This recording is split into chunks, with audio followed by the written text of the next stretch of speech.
సుజాతానగర్ లో హరిత ఉద్యమానికి విశేష సేవలందిస్తున్న మొక్కల రాజశేఖర్ ను ఘనంగా సన్మానించారు. గత 6 ఏళ్లుగా ప్రతిరోజు ఒక మొక్కను నాటుతూ కొత్తగూడెం ప్రాంతానికి జాతీయ స్థాయిలో గుర్తింపు తీసుకొచ్చిన రాజశేఖర్ సేవలను కొనియాడుతూ టీపీసీసీ జనరల్ సెక్రటరీ నాగా సీతారాములు, మోటార్ వెహికల్ ఇన్స్పెక్టర్ సంగం వెంకట పుల్లయ్య ఆయనను స్వగృహంలో శాలువాతో సత్కరించారు.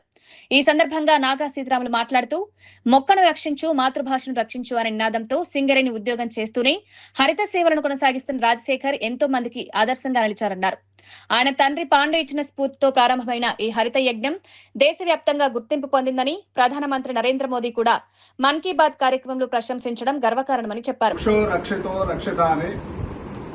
ఇంటి పేరునే మొక్కలుగా మార్చుకొని మొక్కల రాజశేఖర్ గా ఈ తెలంగాణ రాష్ట్రంలో ఎవరి పుట్టినరోజైనా ఎవరి పెళ్లి రోజైనా తన బంధువులుగా తన కుటుంబ సభ్యులుగా భావించి ప్రతి చోట ఒక మొక్కను నాటుకుంటా ఇప్పుడు 6 సంవత్సరాలు పూర్తి చేసుకొని 7వ సంవత్సరంలో అడుగుపెట్టినందుకు స్వయంగా ఈరోజు మా ఇంటికి వచ్చినందుకు వారికి ప్రత్యేక ధన్యవాదాలు.